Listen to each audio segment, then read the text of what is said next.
Okay, are we ready with, Okay. oh, good. Yeah. You can do Hi, Ernie. How you doing?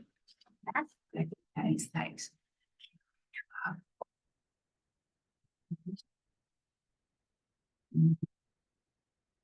Yeah.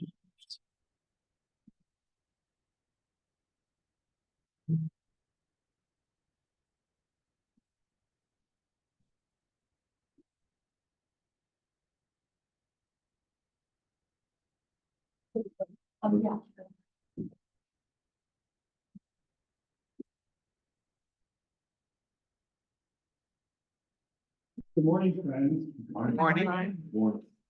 Can we begin with just a few moments of centering?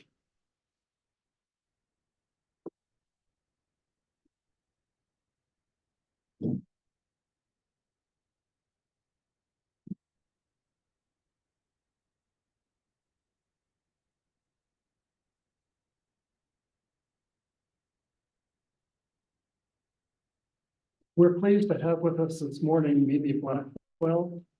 Mimi comes to us from Friends Fiduciary Corporation. And this Friends Fiduciary is where we hold our endowment. And Friends Fiduciary is a very special institution for places. I wanted to mention that Dave Crawford, who was a member of this meeting, brought Mimi and Friends Fiduciary to my attention for planned giving services and other services that Friends Fiduciary offers to labor meetings and other institutions. And so what Mimi is presenting to us today is very similar to what she's presented at Radnor meeting, where Dave Crawford had engaged her. So let me introduce Mimi. She's worked with computer settings since 2005. And her current position is Director of Philanthropic Services at Friends Fiduciary Corporation. She supports Quaker meetings and organizations in establishing and growing land giving programs. In her role at Friends Fiduciary, Mimi also helps individuals to make meaningful gifts to the Quaker organizations they value. Before joining Friends Fiduciary in 2017, Mimi was the head of Goshen Friends School in Westchester, Pennsylvania, a custody mediator in Chester County, and a practicing attorney in Butler County. She is a graduate of the University of Pittsburgh School of Law and William Smith College. Mimi serves on the board of Lancaster Friends School and is a member of the Arch Street Meeting House Preservation Trust Capital Campaign Steering Committee. That needs an acronym. A good job for you. Her two children are graduates of Wilmington Friends School and Goshen Friends. So without further ado, let me just turn this over to Mimi for her presentation on legacy giving. Let your life speak. We do have handouts of a little brochure, as well as handouts of her presentation. So Mimi, take it away.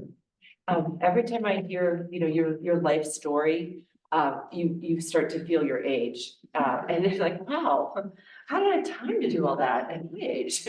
But it's just a joy to be here, and sometimes it's a subject that's hard to have an icebreaker around, so I just jump right in.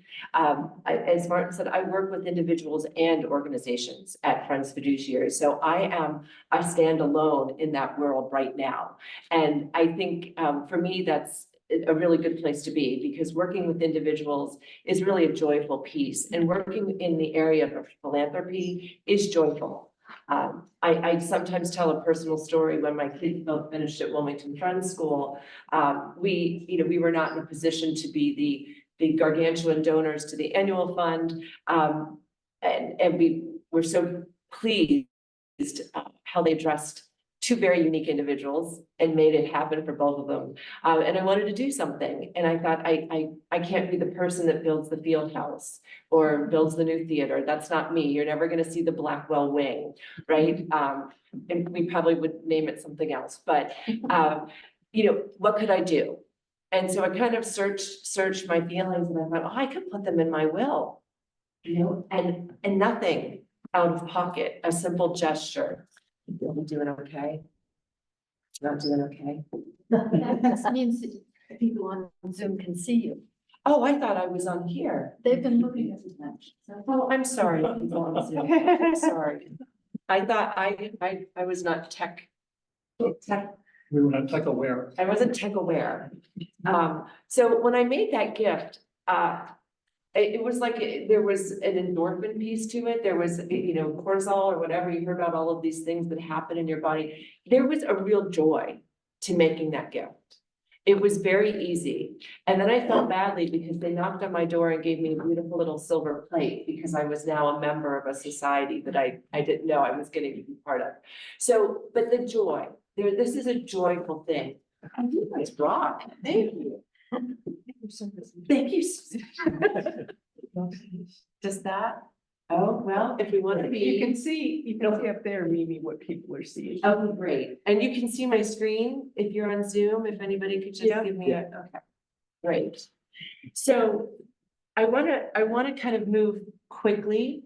Sometimes I talk too quickly. Throw a hand in the air if you can't hear me, or if I'm just rambling, I can reset a little bit. So let's talk a little bit about why you might consider Friends Fiduciary to help you make a gift.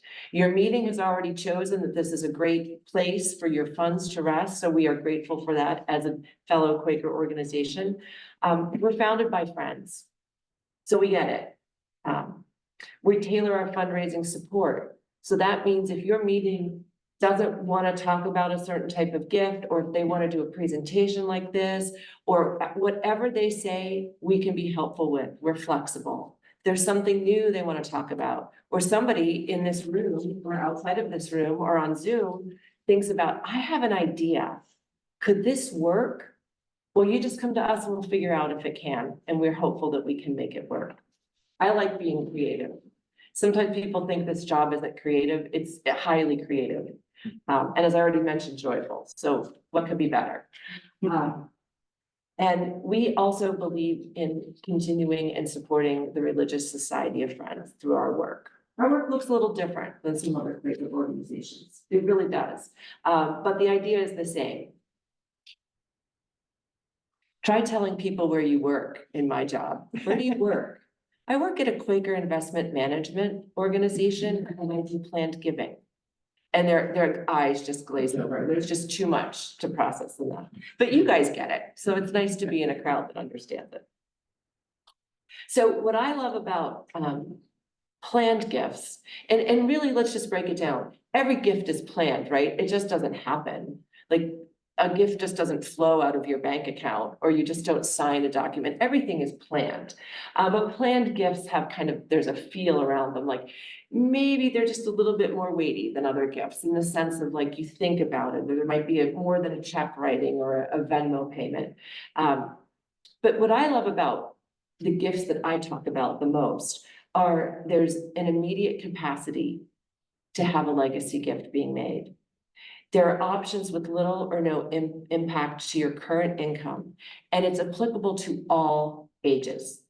I can find a gift, a planned gift, to fit anybody at any age. And that's the misnomer around these gifts. Like, oh, I'm not 72 years old, or I'm not taking my required minimum distribution yet, or I'm not doing this, or I'm not doing that. Like, no. Are you 20 and you have a job for the first time, and they've offered you a pension, and you don't have kids, and your parents are well off, and you have a partner that you're, concerned about? You could make your meeting the beneficiary of that plan. And if something changes, you can change it. But that right then and there, you've made a gift, right? And then you'll feel the joy. So it's really kind of a neat progression. I don't think I missed anything on this one.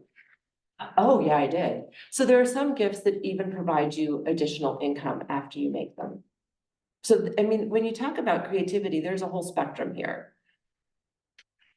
Oh, here's my young person, in case you didn't notice, sometimes I ask, what do you notice about this person? Well, they're younger than I am. I'm gonna say I forget what all the letter generations are. What would this person be? A Gen Z, maybe? I don't know. But this is talking about retirement accounts, life insurance policies, bank accounts. It's a simple piece of paper. It's not changing a will. It's nothing. It's a designation. It can also be changed if your needs, your personal needs change or your priorities change. But again, it is a commitment to say, Newtown monthly meeting is in my thoughts and I want to support it. And I'm a Gen Zer, right? Sure. And you don't have to be a Gen Zer to do this. This is open to everybody. Gifts of appreciated securities. So, and I'm going to keep an eye on time because sometimes I like to tell stories because that's the creative part. But when I interviewed at Friends Fiduciary, I was coming out of a situation where I was head of a small Quaker school. I walked in and some of you might know Eston and Rich. They're our investment folks. And I sit down and I eventually did meet the executive director. I should say, Eston and Rich did not make the decision, but hopefully they were positive about it.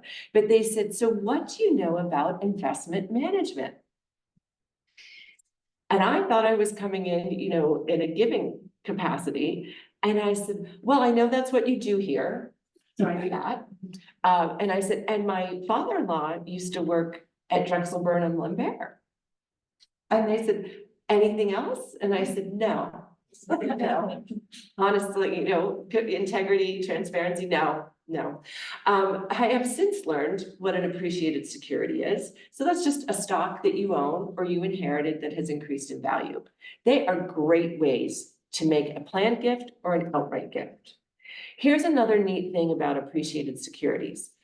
They have tax benefits, right? Because when you use an appreciated security to make an outright gift, and when I say outright gift, I mean like a gift to the meeting for its annual budget, right? Keeping the lights on, outright gift.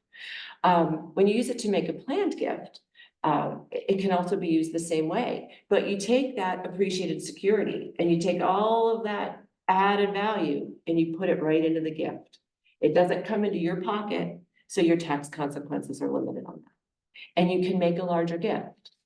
And that's great, right? And some people say, is that allowed? It's one of those too good to be true things. Yes, this is allowed. I would never tell you to do something that wasn't allowed. Intentionally, no. I would never do that. So, but here's the other thing, as a friend, with certain values, and some of those values are consistent among friends. Some values differ among friends, right? Some styles of worship are different among friends. But for the most part, I think, we can agree on some basic things. And so let's say your great-grandfather gave you some shares in Exxon. Don't question me whether that was in existence when your great-grandfather was living, because I don't know. But let's say you have these shares of Exxon, they have appreciated in value. And here you are in 2024, you're worried about what's happening in our environment. And you say, you know what?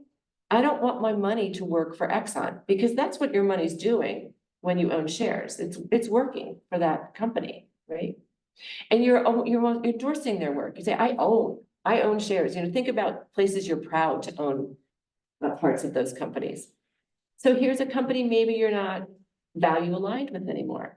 That's a great opportunity to take that and put that into a gift or a planned gift and change it from something you're not so proud with to something that's value aligned. And I'll talk a little bit more about that when we talk about some of these more kind of standard thoughts about planned gifts, like a charitable gift annuity, a donor advised fund, those types of things. So we'll get into like how taking an appreciated security that you might not be value aligned with, and then really turning it into something where it lets your life speak, right? That was why that was on the first slide. All right, now we all know, including me, what an appreciated security is. You all probably knew that before I walked in, but another great way to make gifts is a qualified charitable distribution from your IRA. So this again, like the appreciated security, has the benefit of not having these funds come into your taxable income, which can be really beneficial for some folks. All right, so let's say you're still working when you have to start to take your required minimum distribution from your IRA. And I'm not in this phase of my life, but some people I think might be. So maybe you're still working and now you've got additional income. Darn it, that just stinks, Sometimes it does though. Sometimes that can kick you into the next tax bracket. You're thinking now all I'm doing is paying more taxes with this additional income. Well, IRAs and some of the larger companies that offer them have a very simple way to go onto their website and you designate some of your required minimum distribution to become a qualified charitable distribution. There are acronyms for all of these. And somebody said, I took some minutes for a board I'm on recently, and one of the comments back was too many acronyms. Understood. So what happens is you say, this could be taxable income to me, but instead, I'm going to send it directly to the charity of my choice. And yes, they can go to monthly meetings. Don't let them tell you they can't.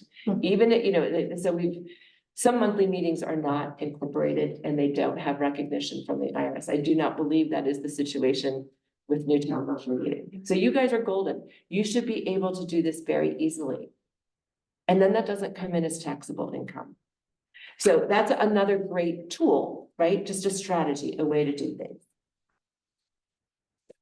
So I opened by telling you the story about our family. And when I say my will, we do operate as a family. So what you can do is you can designate Newtown monthly meeting as a beneficiary of your will. Any money out of your pocket when you do that? Could be, because you might have to go to an attorney. And I would suggest, even though in my past life I did practice law, this is not like a fundraiser for the local attorney. It's probably a good idea to have help if you're changing your will. Now, I'm looking at Martin and Bob, and where is Joe? I don't see Joe. So my friends who are also big fans of Anna T. Jeans, she had, I think, 24 codicils to her will.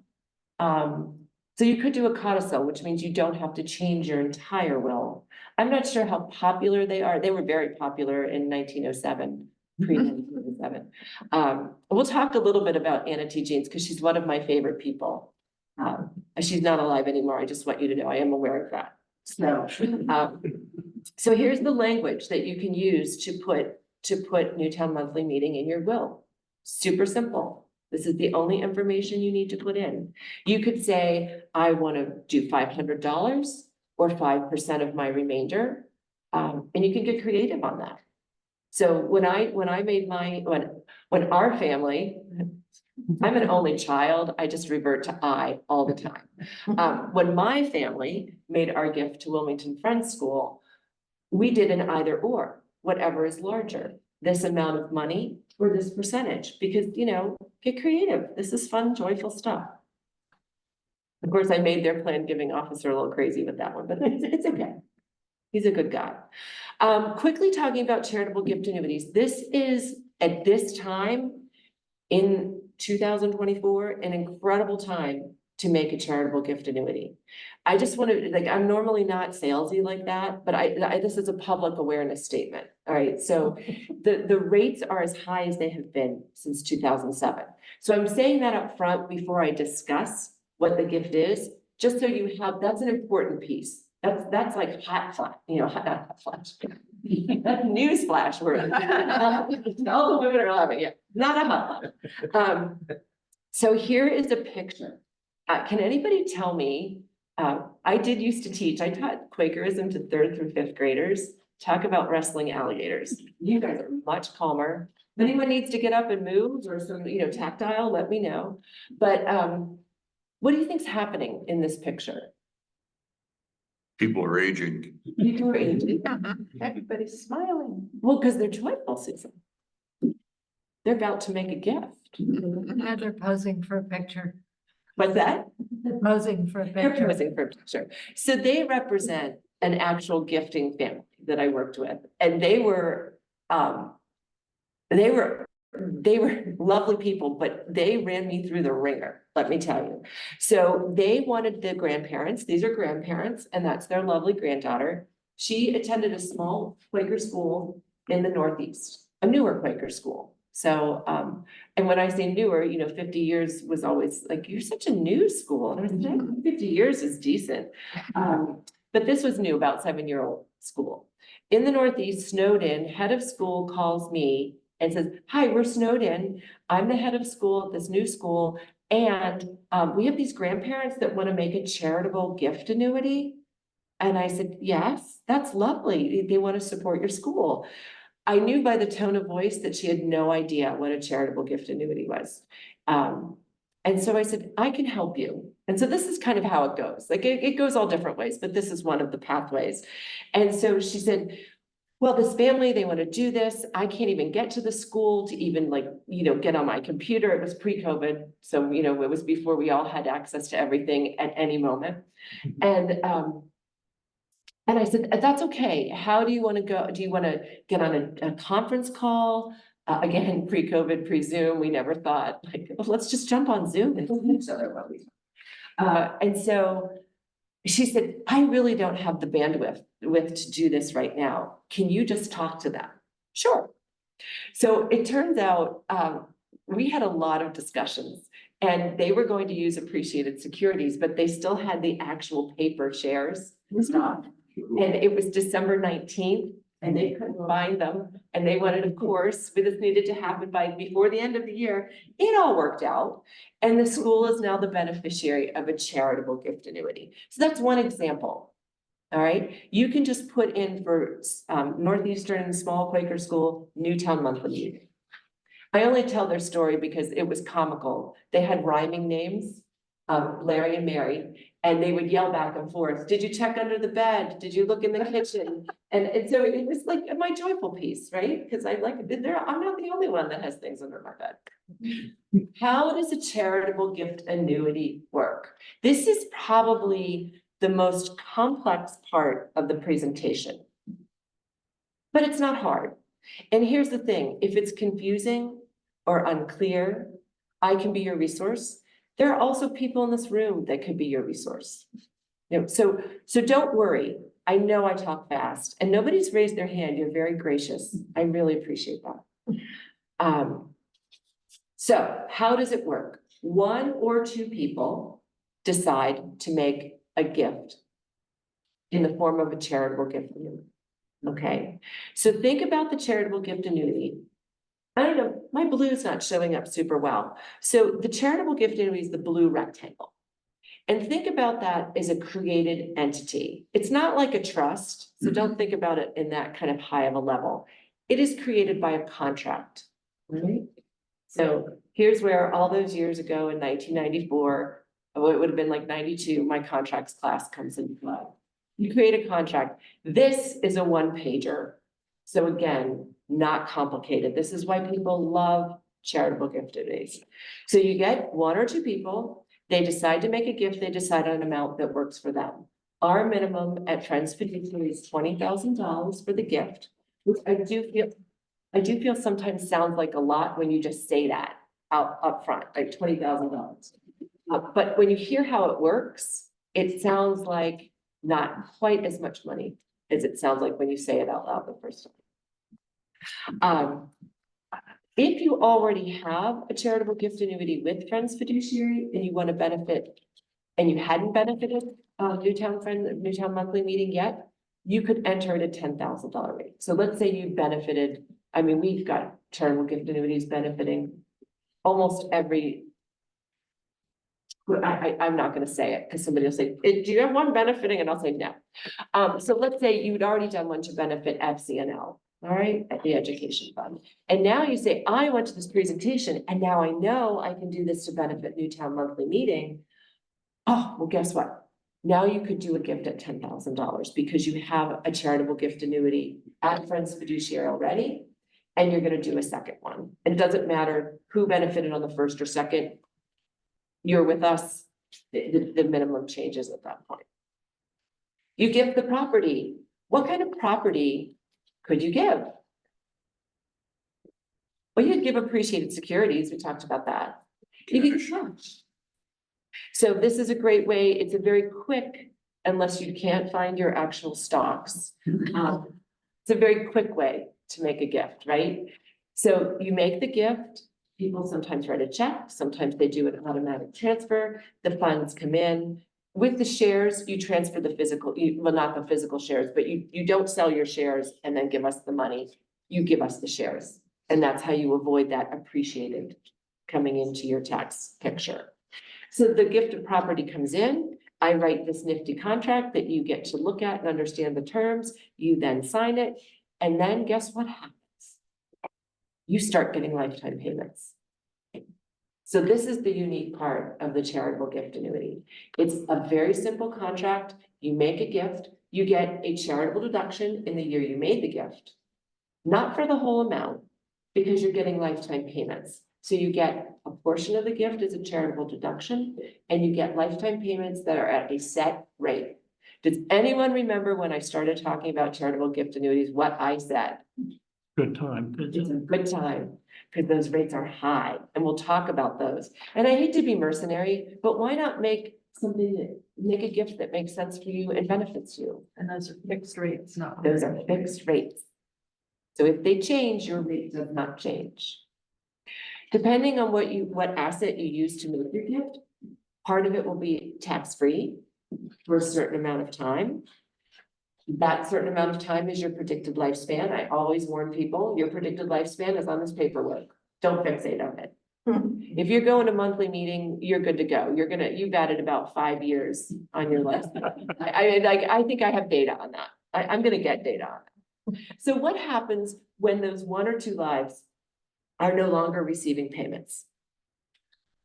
The meeting gets the remainder. It's a lovely gift to the meeting.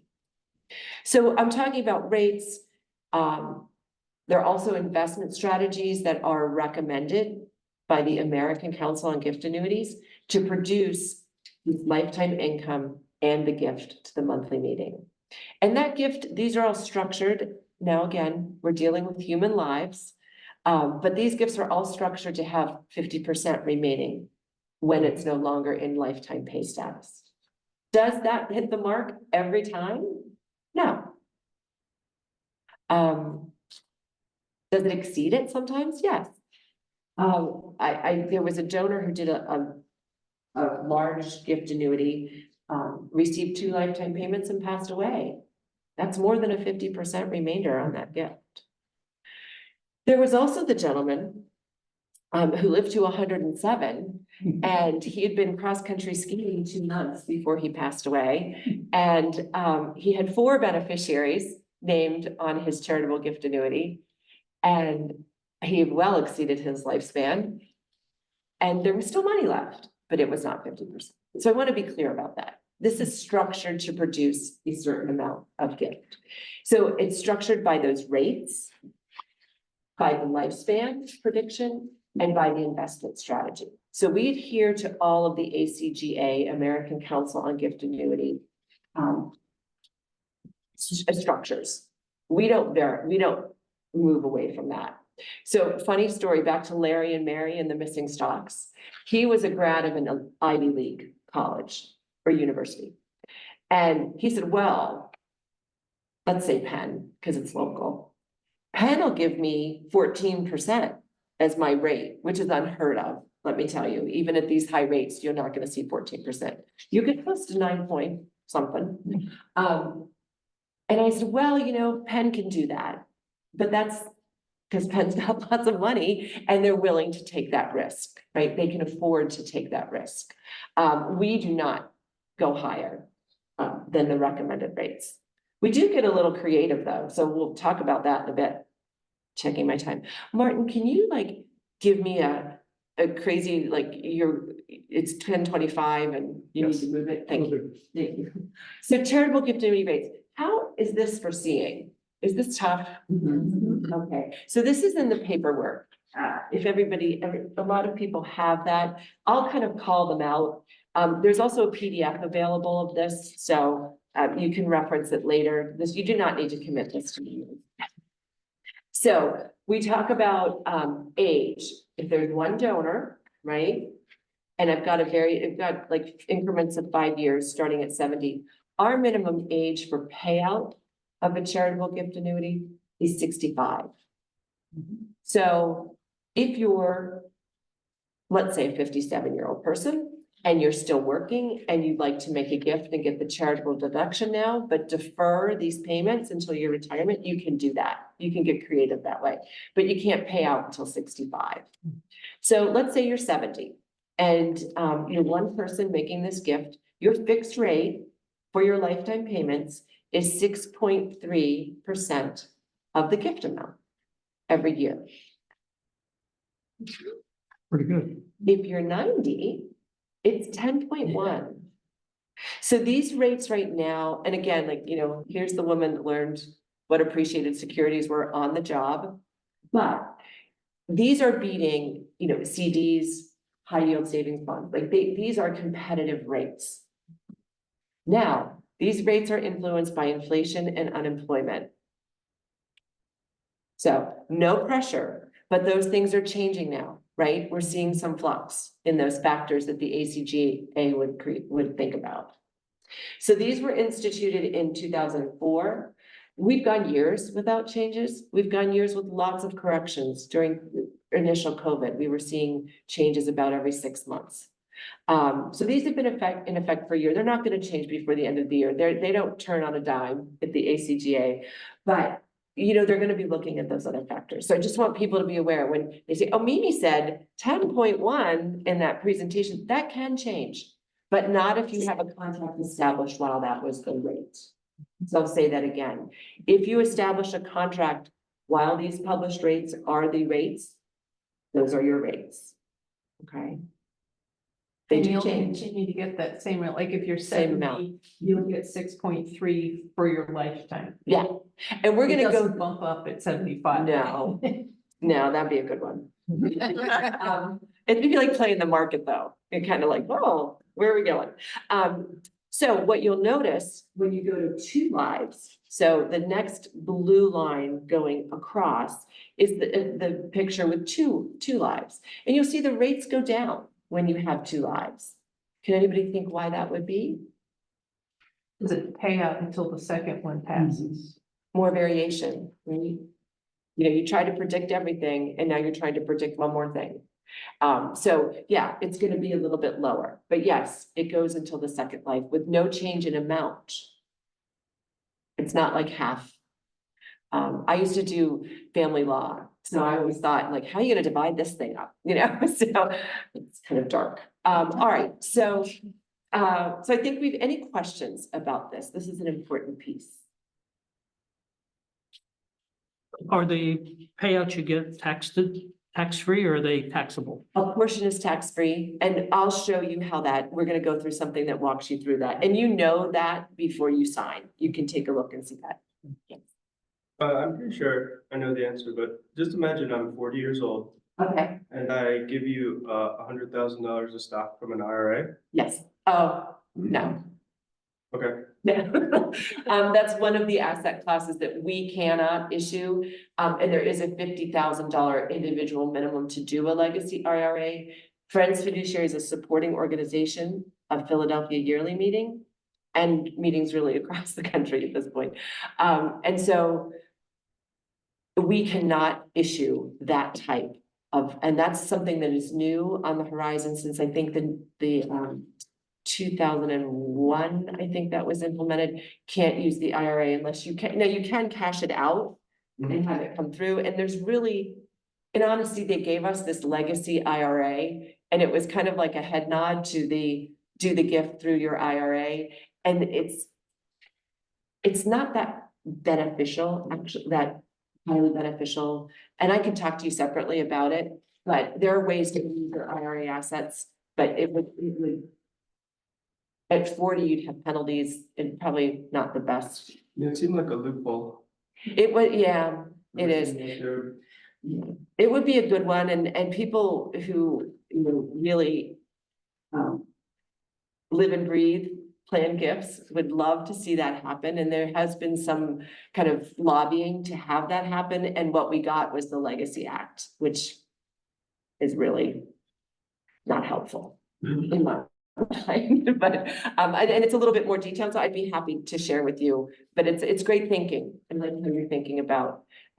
One of the things you might want to think about, getting creative, just checking in, any questions on rates at this point? Okay, so let's think about when you have a change, a big change in your life, right? Maybe, maybe you sell your house, maybe you sell a business you own. Maybe you had like an insane amount of inheritance come in. You've had like some life change that changes, and can have capital gain impact if you just kind of ride through it without thinking about it. So you could use those assets, something that you kind of acquire during these times during your life. And the best example is really selling your house, right? You've got a lot of cash when that happens. And maybe you have a second house you're downsizing to, you're moving into a retirement community. So you find yourself with some cash that, you may experience some capital gains with. You can use gifts like this to kind of minimize that. So that's an interesting creative way to think about, selling your house is extremely stressful. So you might as well find some joy in gift giving while you're doing it. So, and I'm going to talk about some other gifts that are also great to do when you're kind of in those flux, change moments. All right.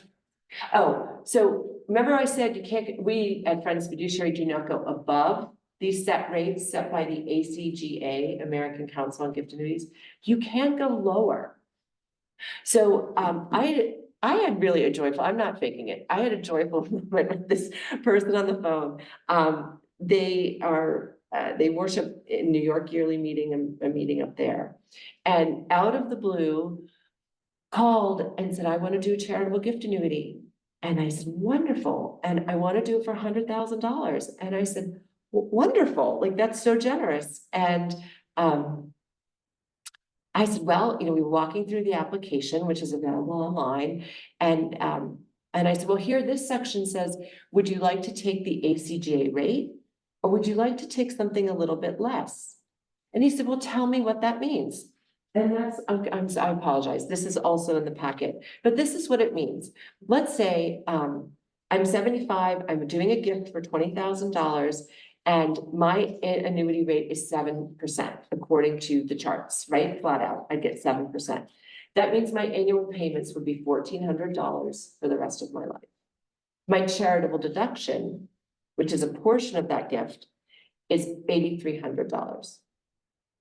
But if I decided like, hey, I don't need that income and it would be great to have a little bit more of a charitable deduction, you can take less than the ACGA rate. That is totally fine. So that's what this gentleman did. So he took 10% less. He took 90% of the ACGA rate. His annual payments went down. They went down by like $250. Am I doing my math right? No, I am not. About $140. So that went down. But that also meant there was less income coming in for him. Maybe some of that would be taxable, and we will walk through that.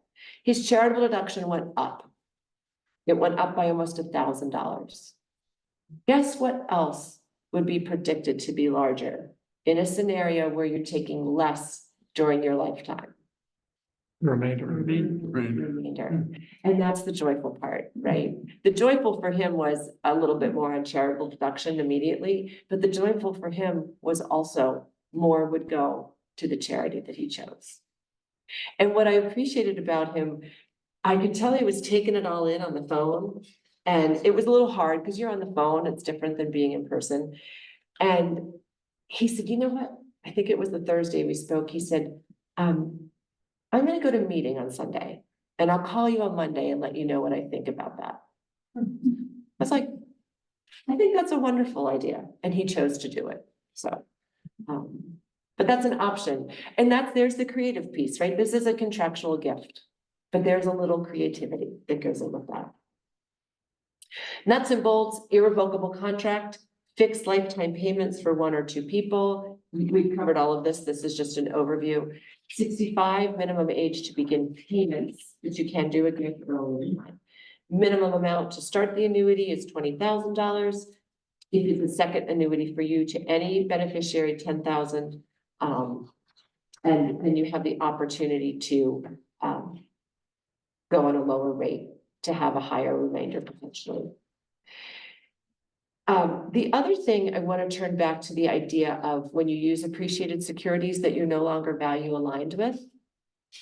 When you do a charitable gift annuity with Friends Fiduciary, those funds come into our CGA pool. And those funds are invested the same way your meetings funds are invested. So you are fossil fuel free. Let me see if that's my next slide. It is. How about that? Sometimes my brain does work the same way 2 days in a row.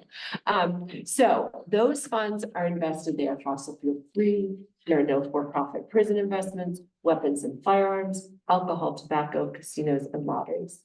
These might sound like familiar things to avoid because they also reflect your Quaker values. So this is how we do investing at Friends Fiduciary.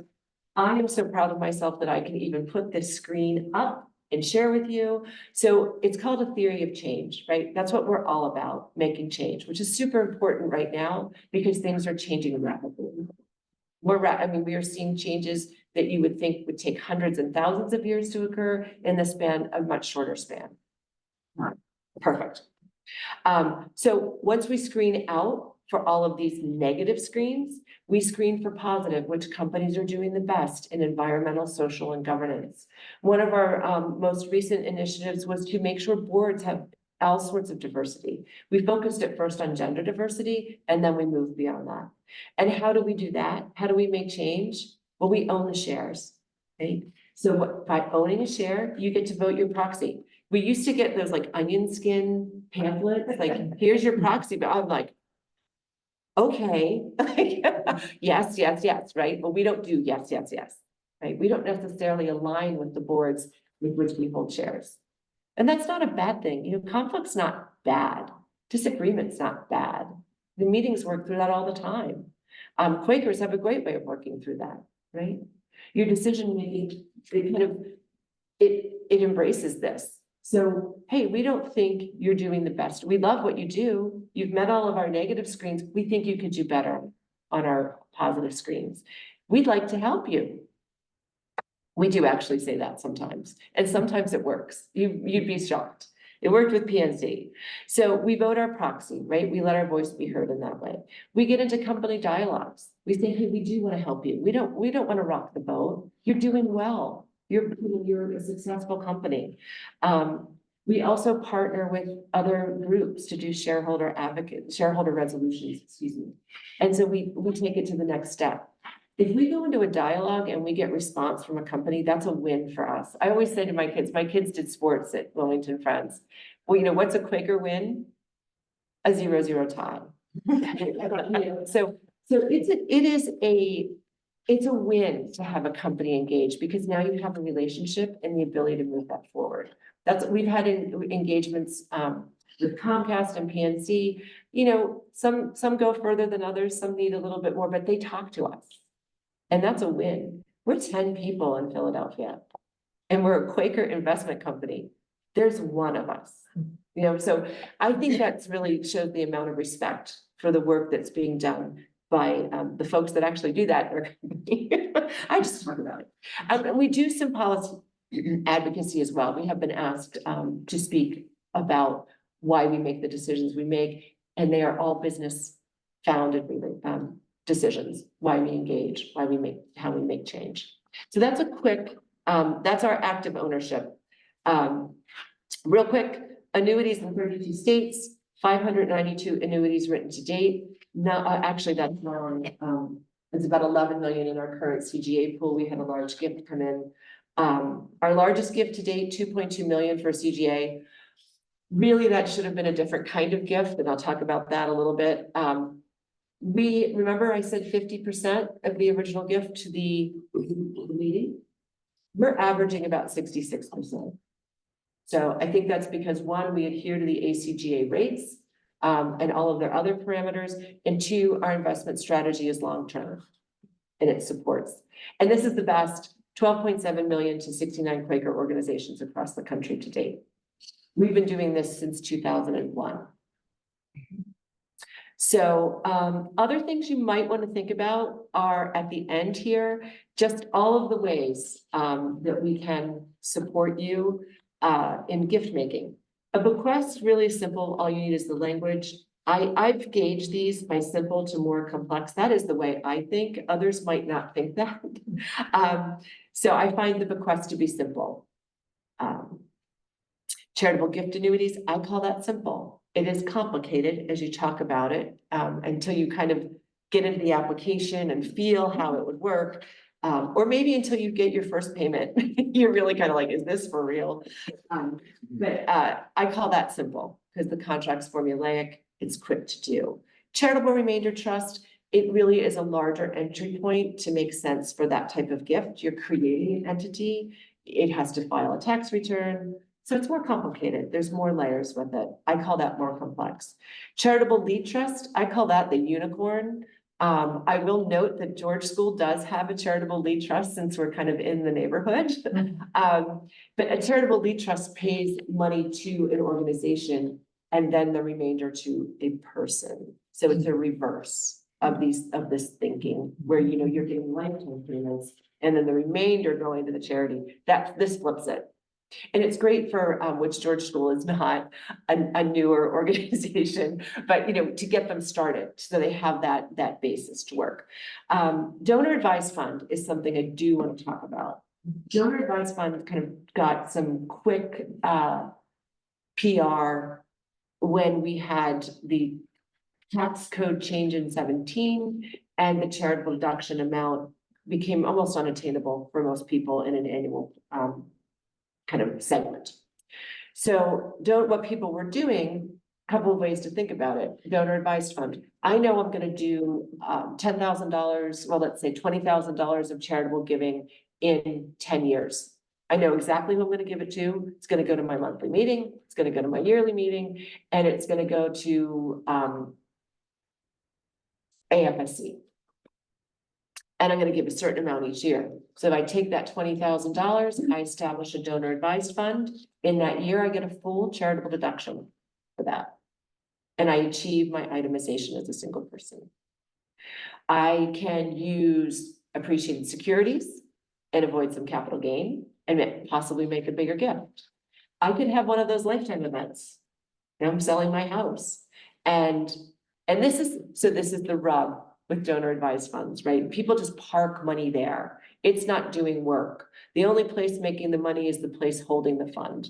Well, that doesn't fly with us because that's not what you've made a gift, right? At that point, it's got to get to work. So if you're not making gifts within 3 years, we're going to be calling you saying, what are you going to do? What are you going to do with all this money you put here when you sold your house? Let's get it working to these charities. You got the charitable deduction. Let's go. So it has gotten some larger places that maybe don't care, I don't know, or don't monitor as closely. I mean, I know all of our donor advisors. So they call, they send a note, they fill out a form, they tell us where they want the money to go. So it's a great way. It's a great way also to have some anonymity when you're giving. Like, do you not want all those flyers? You know, do you not want to hear phone calls? You know, everybody approaches you if you've ever given them a donation. That's how it goes. And so you can be anonymous. You can name your donor advised fund. We had one called the Peaceable Oak. That was nice. Yeah, you can give to Quaker and non-Quaker entities through your donor advised fund. They just have to meet the requirement that they can receive a charitable donation and that they are incorporated. But actually, no, they don't need to be incorporated. You can give to a religious organization that's not incorporated. So maybe the funds that you put into a donor advised fund then are managed by Friends Fiduciary and invested the way Friends Fiduciary invests. Yeah. So again, that's a great way. I call it greening your portfolio, but that kind of limits it because greening has an environmental context. But, you know, using a stock that maybe you're not value aligned with to create that, because then you're cleaning it in a sense. It's being invested along with those guidelines that that I shared very quickly. Are you, I just want to be clear, in terms of you, in terms of administration for a donor advised fund, is Friends Fiduciary also doing the required research on the donees to Correct. be sure that they're qualified? Yes, And is that done each year? that's me. Okay, no, but I, Yeah. okay. Because Yeah, I know so- there are some donor advised funds, Yeah. other religious groups have donor advised funds that apply only to constituents of those Oh, no. religious groups. So a funny story, and I'm gonna have time for questions. A funny story though, a gentleman had a really niche-y charity, non-Quaker. And so I've kind of got the spectrum of Quaker organizations down pat. We have some niche-y ones, you know. We make sure that they're all good too.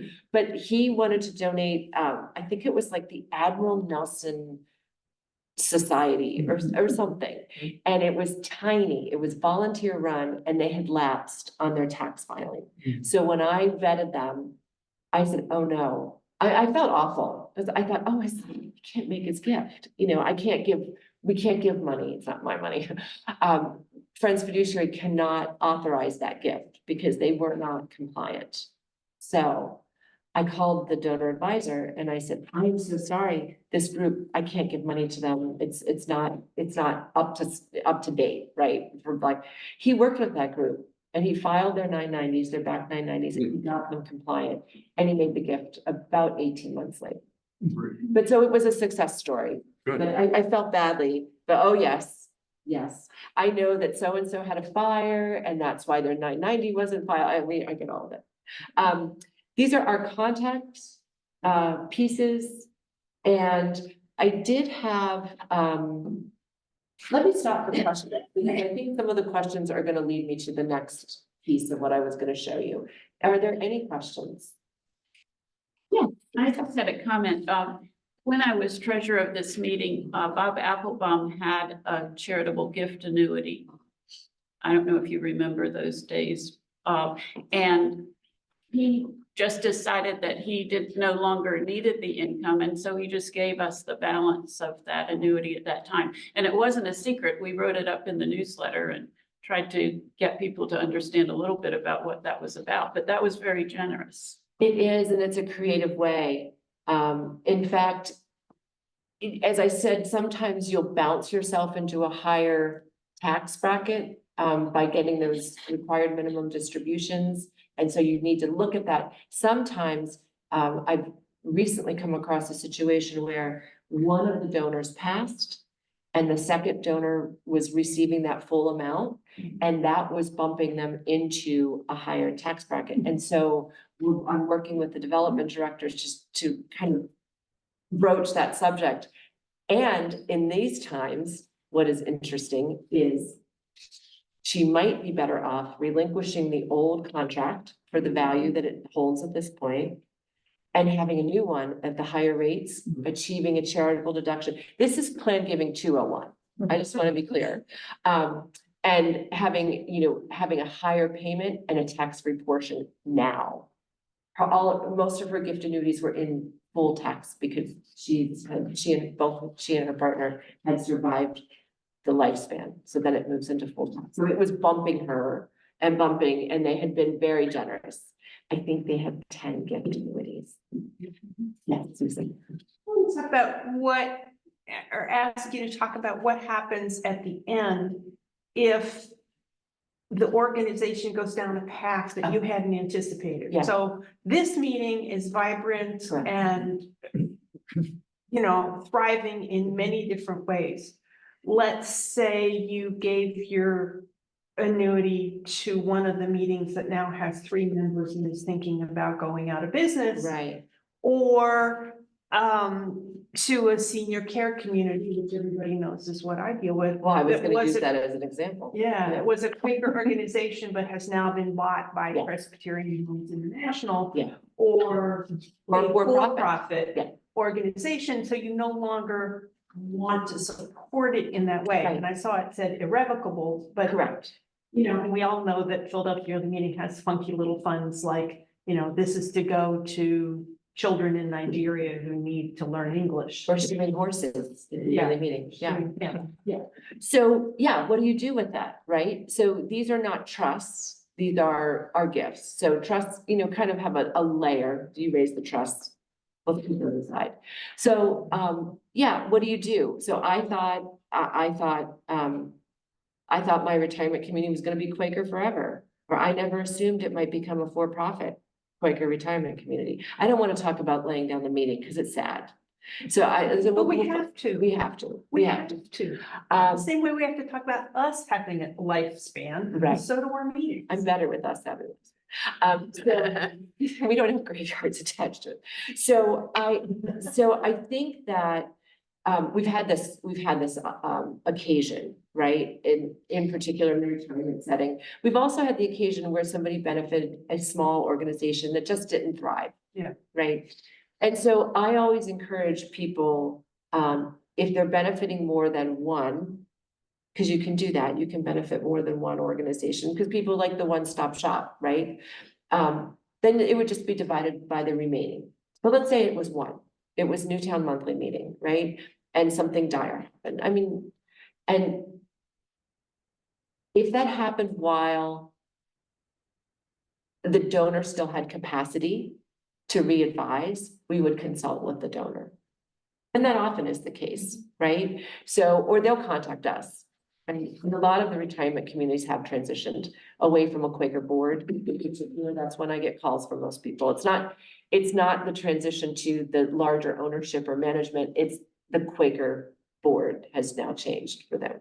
So, and This is why we're all looking at defining what makes a Quaker organization. we are looking at that. So it's, we contact the donor, right? And we say, this is a terrible situation. What is your plan B?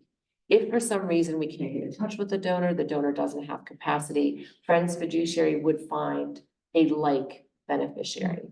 So we have one fund, it's not a charitable gift annuity, but it benefits Ben Lomond campers scholarships out in California.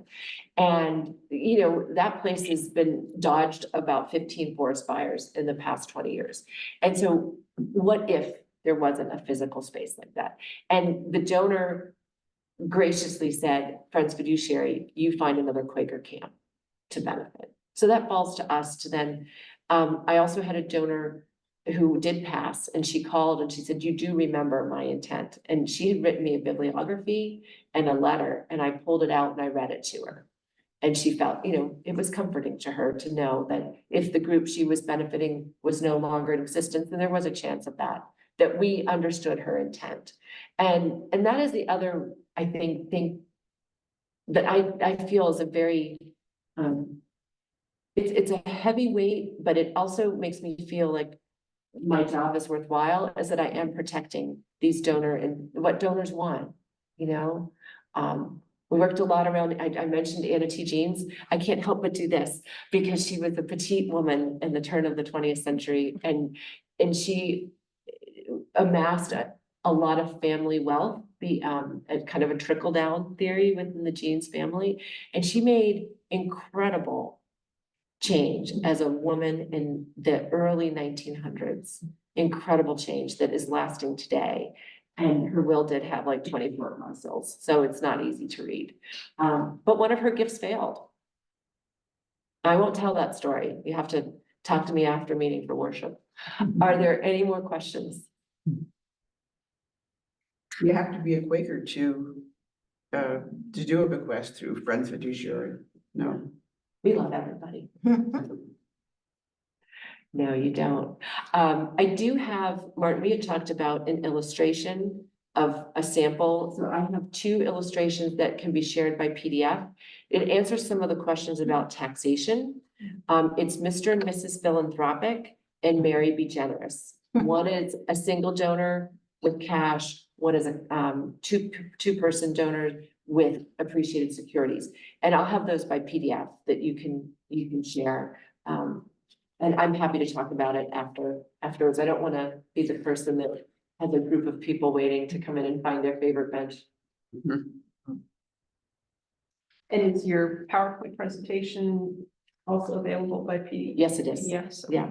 Oh, and I want to point out, Martin did heroes work on this, and this also summarizes all of the gifts that we've talked about, and it gives you your contact at the meeting. I hope it's not appropriate.